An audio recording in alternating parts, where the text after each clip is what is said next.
Assalamualaikum dan selamat sejahtera kepada semua murid Sekolah Menengah Teknik Tengku Jaafar.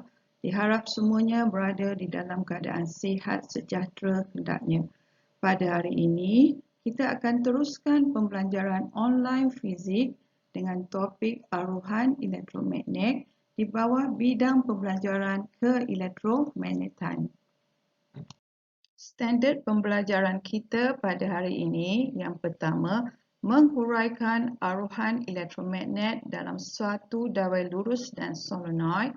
Yang kedua, menerangkan faktor yang mempengaruhi magnitud DGE aruhan. Yang ketiga, menentukan arah arus aruhan dalam dawai lurus dan solenoid.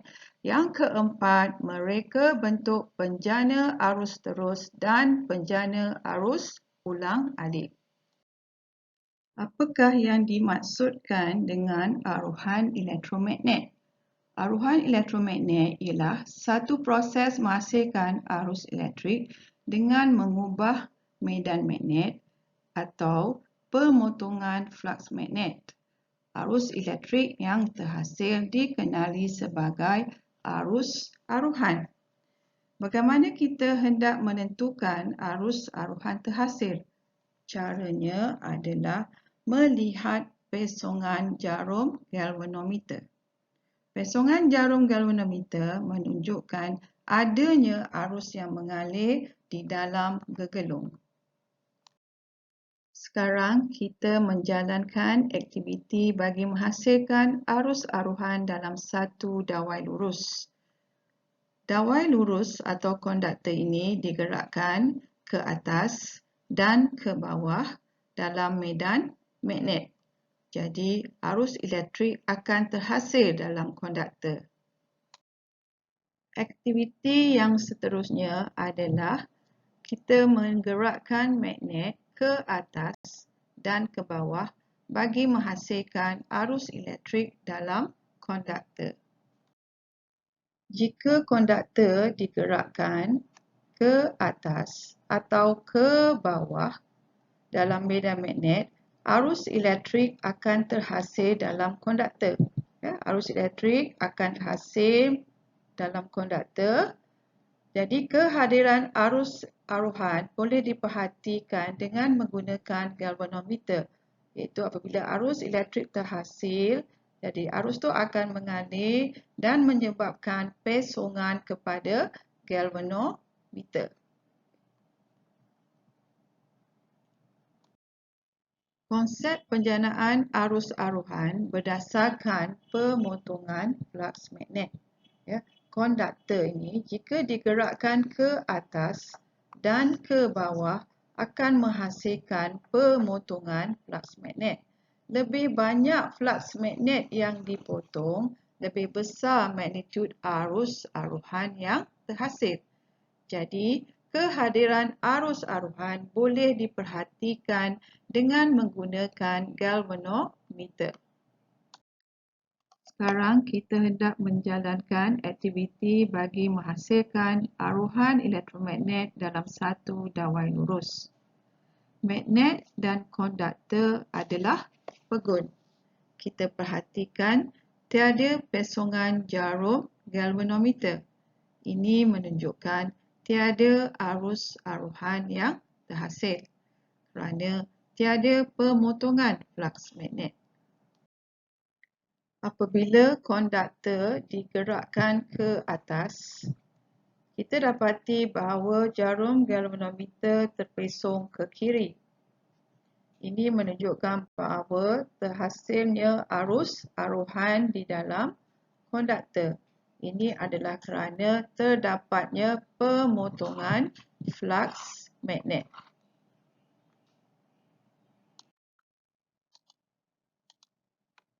Kemudian, konduktor digerakkan ke bawah. Kita dapati jarum galvanometer terpesong ke kanan. Ini menunjukkan bahawa terdapatnya arus aruhan di dalam konduktor kerana terdapatnya pemotongan flux magnet. Seterusnya, konduktor digerakkan keluar dan masuk ataupun ke depan, ke belakang. Kita dapati bahawa tiada pesongan jarum galvanometer. Ini menunjukkan tiada arus aruhan terhasil kerana tiadanya pemotongan flux magnet. Seterusnya, kita gerakkan konduktor ke atas dan ke bawah dengan sangat laju. Ya, kita gerakkan konduktor ke bawah dengan sangat laju. Okey, kita dapati bahawa jarum galvanometer terpesong dengan sudut yang sangat besar. Ini menunjukkan lebih besar magnitud arus aruhan yang terhasil kerana lebih banyak pemotongan flux magnet telah dilakukan.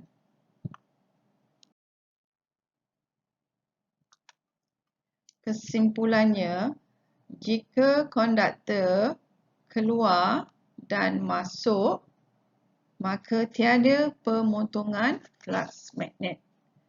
Jarum galvanometer tidak terpesong. Ini menunjukkan tiada arus aruhan yang dihasilkan. Jika konduktor digerakkan ke atas dan ke bawah, maka terdapatnya pemotongan flux magnet. Maka jarum galvanometer terpesong ke kiri dan ke kanan.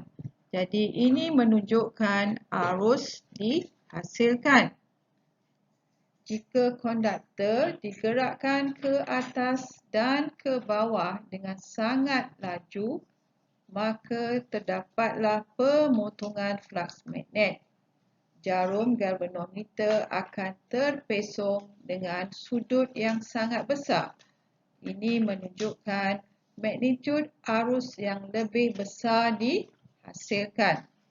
Maka, hukum Faraday mengatakan bahawa magnitud DGE teraruh berkadar terus dengan kadar perubahan flux magnet. Semakin bertambah kadar perubahan flux magnet, semakin bertambah magnitud DGE teraruh. Seterusnya, kita hendak mengkaji faktor yang mempengaruhi magnitud DGE teraruh. Okey, yang pertama, kekuatan medan magnet. Arus teraruh bertambah apabila kekuatan medan magnet bertambah. Okey, bagaimana kita hendak mengkaji kekuatan medan magnet? Ialah dengan menggunakan magnet bar. Okey, jadi untuk rajah yang pertama, kita menggunakan satu magnet bar. Dan kita dapati bahawa sudut pesongan galvanometer adalah kecil. Ini menunjukkan magnitud arus aruhan yang kecil dihasilkan. Rajah yang kedua, kita menambah magnet bar kepada 2. Maka kita telah menambah kekuatan medan magnet. Pesongan jarum galvanometer bertambah. Maka magnitud arus yang terhasil adalah besar. Jadi, semakin bertambah kekuatan medan magnet, semakin bertambah arus aruhan yang dihasilkan. Faktor yang kedua yang mempengaruhi magnitud DGE teraruh ialah hal laju relatif, iaitu semakin laju pergerakan konduktor atau pergerakan magnet, semakin besar kadar pemotongan flux magnet. Semakin besar kadar pemotongan flux magnet, semakin besar magnitud arus aruhan. Okey, untuk rajah yang pertama, magnet bar dimasukkan secara perlahan ke dalam gegelung. Kita dapati sudut pesongan jarum galvanometer adalah kecil. Maka magnitud arus kecil dihasilkan. Bagi rajah yang kedua, magnet bar dimasuk dengan sangat laju ke dalam gegelung. kita dapati bahawa sudut pesongan galvanometer adalah sangat besar. Ini menunjukkan bahawa magnitud arus besar dihasilkan. Faktor ketiga yang mempengaruhi magnitud DGE teraruh ialah bilangan lilitan gegelung.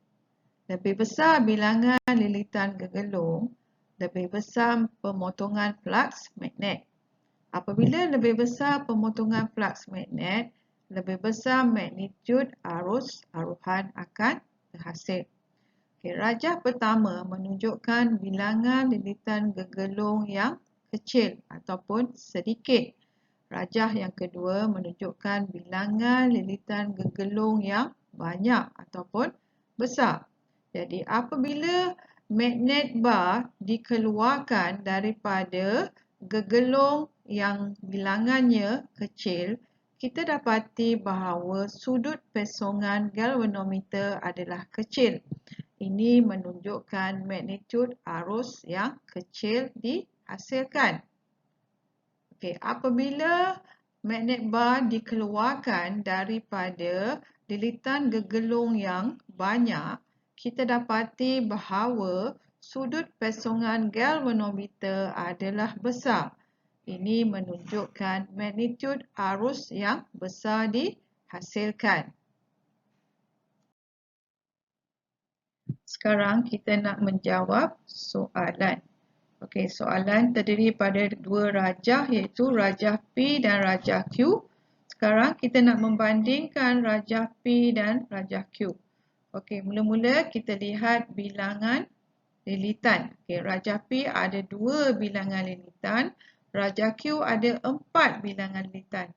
Jadi bilangan lilitan solenoid dalam rajah Q lebih besar daripada rajah P. Kemudian kita bandingkan pesongan jarum galvanometer. Rajah P, pesongan jarumnya adalah kecil. Rajah Q, pesongan jarumnya adalah besar. Jadi, pesongan jarum galvanometer rajah P lebih kecil daripada rajah Q. Kemudian kita tengok kekuatan medan magnet. Rajah P menggunakan satu magnet bar. Rajah Q pun menggunakan satu magnet. Jadi, kekuatan medan magnet dalam kedua-dua rajah adalah sama. Soalan seterusnya ialah nyatakan hubungan antara bilangan lilitan solenoid dengan magnitud arus aruhan. Sekarang kalau kita perhatikan jika bilangan lilitannya 2, pesongan jarum galvanometer adalah kecil, ini menunjukkan arus adalah kecil. Jika bilangan lilitannya banyak, pesongan galvanometer adalah besar, maka arus yang dihasilkan adalah besar. Jadi, apabila bilangan lilitan solenoid bertambah, magnitud arus aruhan juga bertambah. Jadi, bilangan lilitan solenoid adalah berkadar terus dengan magnitud arus aruhan. Soalan seterusnya, nyatakan apakah yang berlaku pada jarum galvanometer apabila konduktor dalam keadaan pegun. Terangkan mengapa. Apabila konduktor dalam keadaan pegun, tiada pesongan pada jarum galvanometer kerana tiada pemotongan flux magnet. Oleh itu, tiada arus aruhan yang terhasil. Soalan seterusnya, terangkan mengapa pesongan jarum galvanometer dalam rajah S lebih besar. Dalam rajah S, bilangan lilitan solenoidnya adalah paling banyak. Maka, apabila berlakunya pemotongan flux magnet, kadar pemotongan flux magnet dalam rajah S adalah lebih besar. Oleh itu, magnitud arus aruhan yang terhasil adalah lebih besar. Okey, bagaimanakah kita hendak menentukan arah arus aruhan? Okey, arah arus aruhan yang terhasil boleh dijelaskan oleh hukum Lenz. Okey, hukum Lenz menyatakan bahawa arah arus teraruh adalah sentiasa bertentangan dengan arah perubahan yang menghasilkannya. Berdasarkan hukum Lenz, apabila kutub selatan magnet bar digerakkan masuk ke hujung gegelung akan menjadi kutub selatan. Jadi kutub selatan wujud bagi menentang kutub magnet. Okey, akibatnya arus aruhan akan mengalir. Untuk menentukan arah arus aruhan ini, kita menggunakan petua genggaman tangan kanan bagi menentukan arah arus yang terhasil. Jadi kita akan dapati jarum galvanometer akan terpesong ke kanan. Apabila kutub selatan ditarik keluar dari gegelung, hujung gegelung akan menjadi kutub utara. Okey, kutub utara wujud untuk menentang kutub selatan magnet.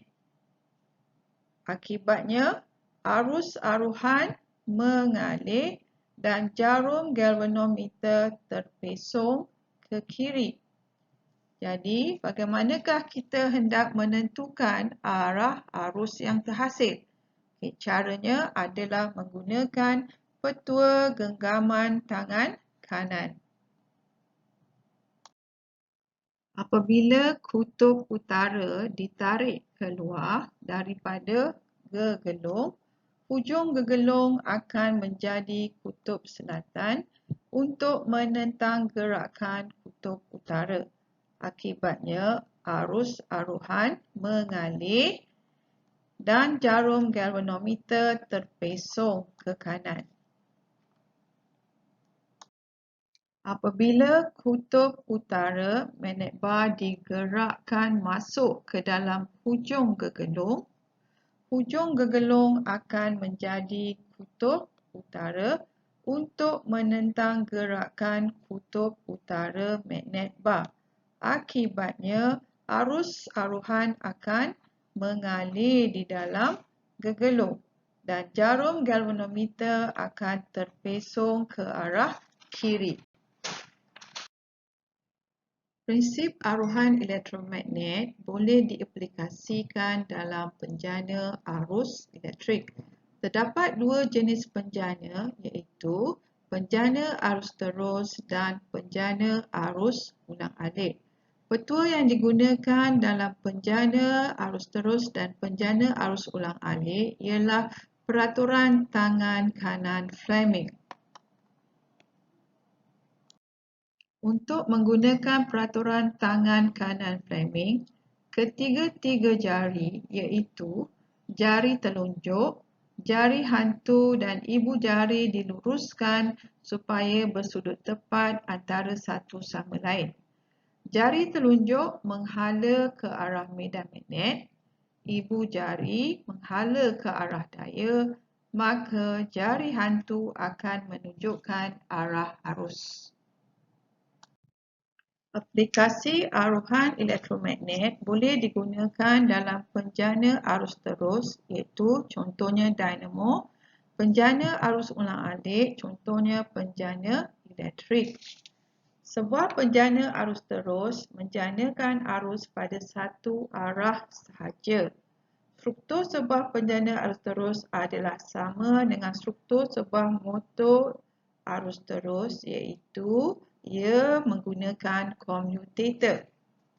Penjana arus ulang-alik boleh diubah suai daripada motor arus terus dengan menggantikan commutator kepada dua gelang gelincir. Dua gelang gelincir ini akan menyebabkan arus mengalir pada dua arah. Oleh sebab itu, penjana ini dinamakan penjana arus ulang-alik. penghasilan DGE atau penghasilan arus aruhan dengan menggunakan penjana arus terus iaitu dinamo. Mula-mula gegelung berada pada kedudukan menegak. Pada ketika ini tiada pemotongan flux magnet berlaku dan tiada arus aruhan dihasilkan. Selepas gegelung berputar 90 darjah, gegelung berada pada kedudukan mengufuk. Pada ketika ini, sisi berwarna hitam berputar ke atas, sisi berwarna oranye berputar ke bawah. Pemotongan flux magnet adalah maksimum menyebabkan arus aruhan maksimum yang terhasil. Maka arus mengalir dari Q ke P. Selepas 180 darjah berputar, gegelung menjadi tegak sekali lagi. Pada ketika ini, tiada pemotongan flux magnet berlaku dan tiada arus aruhan terhasil.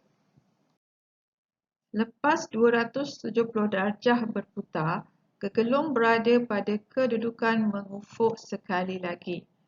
Pemotongan flux magnet adalah maksimum. Arus aruhan maksimum terhasil. Arus mengalir dari Q ke P. Commutator bertukar persentuhan dengan brus karbon, maka arus aruhan terhasil adalah pada arah yang sama. Maka arus terus terhasil. Seterusnya, kita hendak melihat prinsip kerja jana kuasa arus ulang-alik. Jana kuasa arus ulang-alik akan menggunakan dua gelang gelincir. Mula-mula, gegelung berada pada kedudukan menegak. Pada ketika ini, tiada pemotongan flux magnet berlaku dan tiada arus aruhan dihasilkan. Arah arus aruhan boleh ditentukan dengan menggunakan peraturan tangan kanan framing. Pada ketika ini, sisi berwarna hitam berputar ke bawah, sisi berwarna oranye berputar ke atas. Pemotongan flux magnet adalah maksimum menyebabkan arus aruhan maksimum terhasil. Maka arus mengalir dari P ke Q.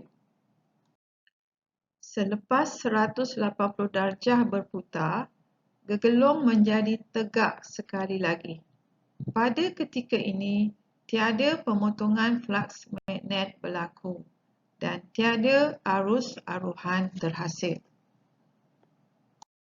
Pada kedudukan mengufuk, pemotongan flux magnet adalah maksimum. Arus aruhan maksimum terhasil. Tetapi arah arus mengalir dari Q ke P. Arah arus aruhan disongsangkan setiap kali gegelung melalui kedudukan menegak. Maka arus ulang-alik terhasil. Seterusnya, kita hendak membuat perbandingan antara penjana arus terus dan penjana arus ulang-alik. Okey, mula-mula kita lihat kepada persamaan. Okey, yang pertama, kedua-dua penjana ini mengaplikasikan aruhan elektromagnet, iaitu penghasilan arus aruhan. Yang kedua, gegelung diputarkan oleh daya luar. Jadi untuk menghasilkan arus aruhan, gegelung perlu diputarkan. Okay. Yang ketiga, gegelung memotong flux magnet. Jadi untuk menghasilkan arus aruhan, pemotongan flux magnet perlu dilakukan. Dan yang keempat, DGE teraruh di dalam gegelung. Okey, perbezaan antara penjana arus terus dan penjana arus ulang-alik ialah yang pertama, bagi penjana arus terus, hujung gegelung disambung kepada komutator gelang terbelah. Manakala penjana arus ulang-alik, hujung gegelung disambung kepada dua gelang gelincir. Okey. Dua bahagian komutator saling bertukar sentuhan dengan berus karbon pada setiap separuh putaran. Maka arus aruhan terhasil pada satu arah. Jadi output adalah arus terus. Bagi penjana arus ulang-alik, gelang-gelang gelincir sentiasa bersentuhan dengan berus karbon yang sama.